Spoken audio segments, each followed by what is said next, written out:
asked the Lord, is this what you have for me? Even in the smallest details, I think we would be shocked of what he asks us to do and how he just rewards our obedience when we get to see a sneak peek at his agenda, like the creator of the universe, what he's up to. Hi, friends. Welcome to Stories from 100 Days to Brave, a podcast where we hear real stories of friends who took the brave first steps to become who they truly are. I'm your host, Annie F. Downs.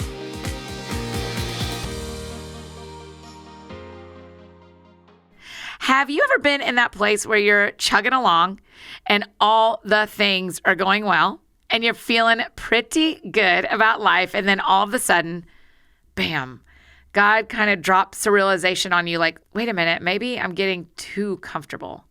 Maybe I should be looking for more.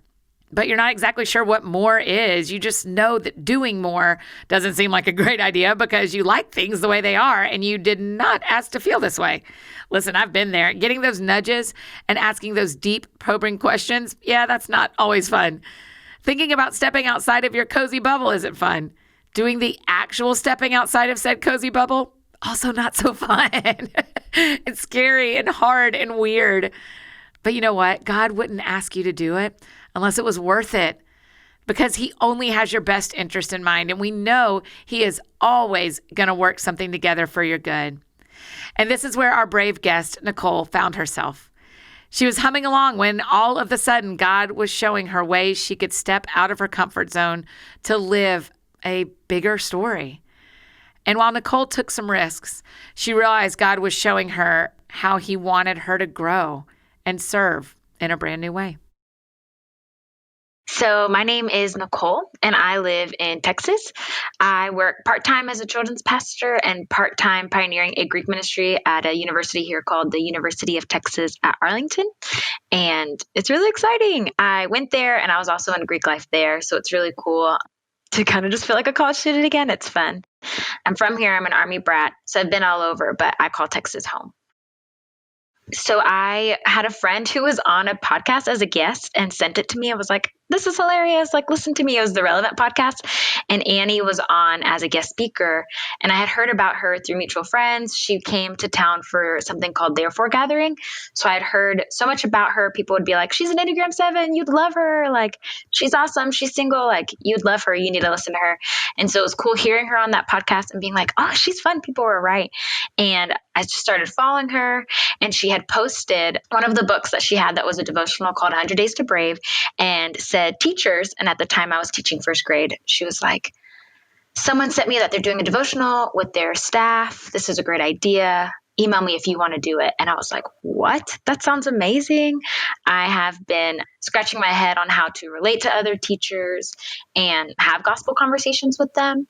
Teachers, I don't want to throw a stereotype, but sometimes we work long hours, long days, and it's very easy to be tempted to just isolate yourself in your classroom.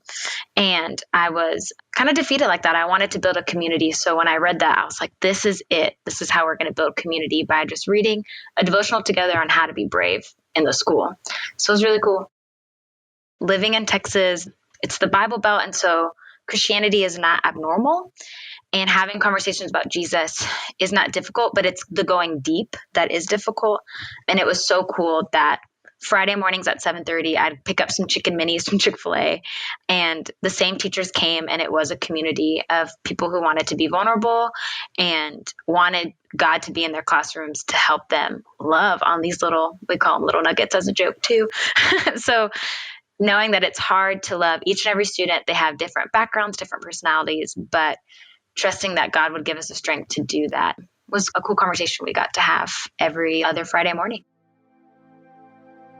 Reading this book allowed me to kind of just have eyes for those openings, have eyes for those times to be brave. When before I was very content teaching, hanging out with friends, like I was very, very content. And during that time that we were reading the devotional, I went with my church to a fasting retreat and was so excited that they invited me. I wasn't officially on staff, but I said, yeah, I would love to take time off and seek the Lord and fast and practice that spiritual discipline.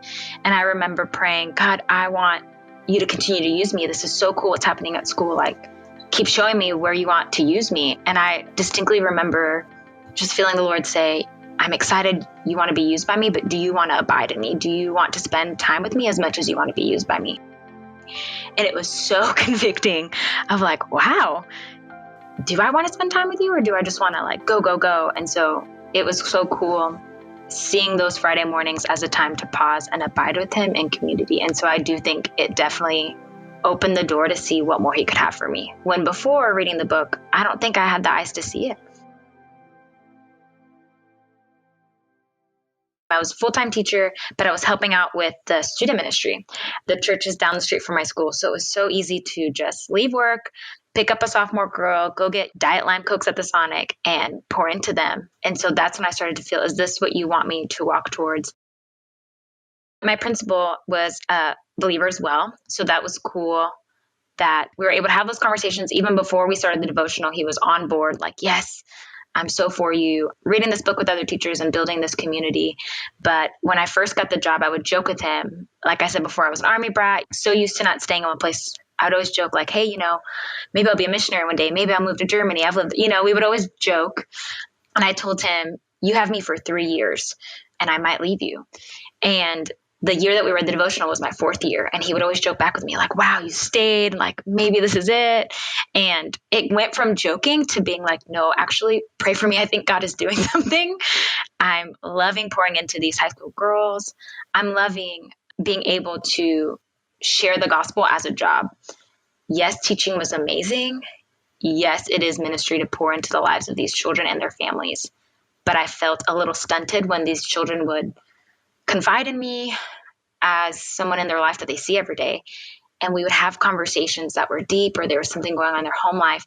We would get to these conversations and I'm like, this is it. This is where I get to share the gospel. This is amazing. And I would feel that conviction of knowing there's these rules. I want to respect authority. I don't want to disrespect, feeling that tension of, oh, but Jesus is real and I want them to know him. Spring in Texas is fun because it's not too hot yet. We know summer's coming and we're going to die. Your allergies are killing you, but you're like, windows down, music up. And I remember one weekend after the fashion retreat, I think I just went grocery shopping, like was having a great Saturday, getting stuff done, and was so content and having a great time. And I just felt this heaviness out of nowhere. And I was like, what the heck? And I felt this, it's so real to explain supernatural things, but I felt like God was saying, don't get too comfortable. And so it felt like a change was coming. So it's so cool to know that the following week after that, my pastor would invite me in for a meeting, that he would do like quarterly meetings with staff to see how things are going and just relate to each other. And he said, our children's pastor is transitioning to another campus. And we have this opening and we're thinking of someone who loves kids and loves pouring into them. Joking with me, like, do you know anybody? And I was like, oh my gosh, is this for real? Like, not knowing that the door that was maybe peeked open to moving into vocational ministry would just swing wide, and to see how cool the Lord kind of prepared my heart for that. Going through the devotional, joking with my principal, and going on the fasting retreat, and even just on a Saturday drive, feeling like I could be comfortable in teaching, or I could do something scary and leave teaching. So when I took the job, it immediately started in summer. And so I had to die to myself and say, no more summers off. I remember distinctly hearing the lie of the enemy being like, how can you minister to kids? You don't personally have children. And learning from the book to be bold and use my words. I've said that to pastors of like, are you sure? I don't have children. How can I do this? And I just praise God that they looked at me and they said, the gospel. The gospel is all you need to pour into the lives of these families and help them raise their disciples. And you have been trained in the development of children. So like, you are more than equipped to do this. My favorite part of day to day is going to Chick-fil-A with kids, planning events at the park, kind of teaching them to be missional, to invite their friends, even if their friends don't want to come to church, to do kind of life on life with their friends, going to soccer games, just doing life with the parents too, and encouraging them. I did work 1 year at a collegiate ministry this past year and didn't know what that would look like, if it would just be 1 year, if it would be long-term. I have felt tension from some people saying, oh, well, don't you ever want to work full-time in one ministry? Don't you ever want to be focused in one?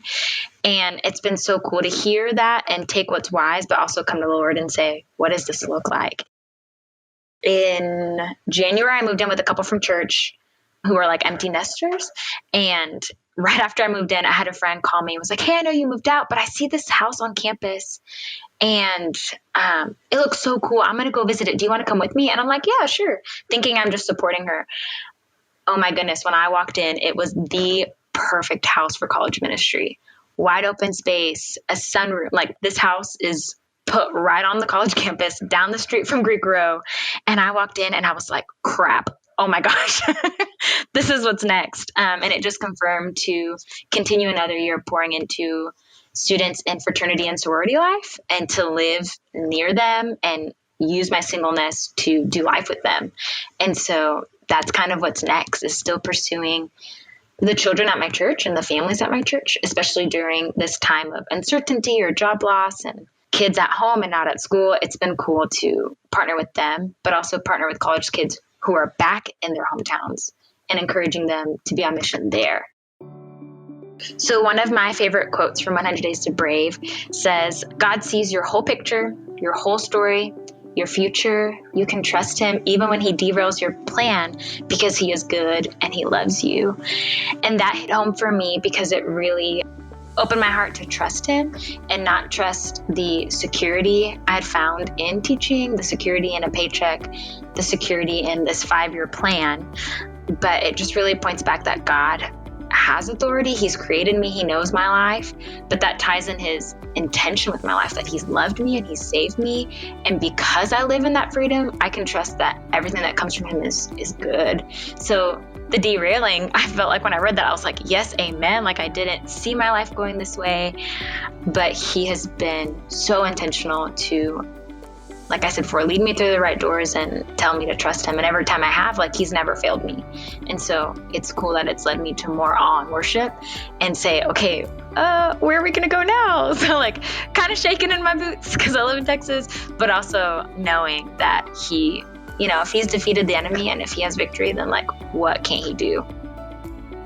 If you're listening to this and you're a teacher, I'm not telling you, wow, to be godly, you need to leave this and you need to join your ministry. Everyone is different gifts and are called to different things. And so I would encourage you, if you feel content or you feel peace of where you're at, ask the Lord, is this what you have for me? Who is it that you want me to have a conversation with?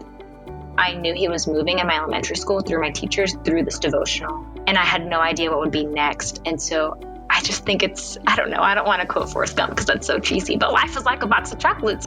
I just think that, like, people should pray to have their eyes open to what he's doing, because I can say from my experience, I have been shocked and so humbled that he would choose someone like me and use my weaknesses to advance his kingdom. It just increases my worship. Okay, first of all, I am here for a Forrest Gump quote. No shame, Nichole. No shame, my friend. Second of all, isn't it amazing what happens when we intentionally look for God?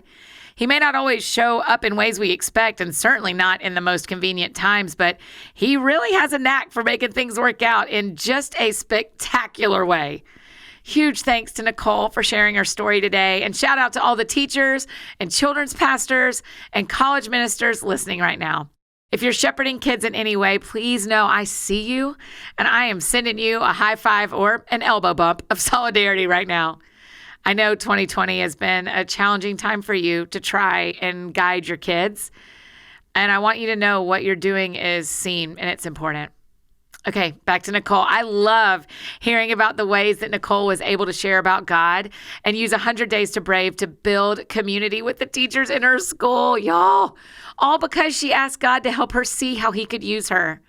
And I know trying to look for God in your own life and to try and see ways he's showing up can be mega hard, like a seeing the forest for the trees kind of thing.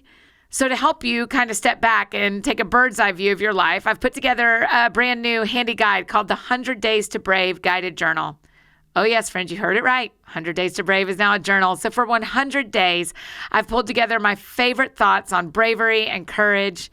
And I ask you some questions that might help you see where God might be waving a little flag at you and saying, here I am, come over here. Because when you look for God, you never know where he might show up. So you can find 100 Days to Brave guided journal anywhere you buy books. I hope you'll check it out and maybe get a copy for you or a teacher that you love or a bunch of teachers that you love.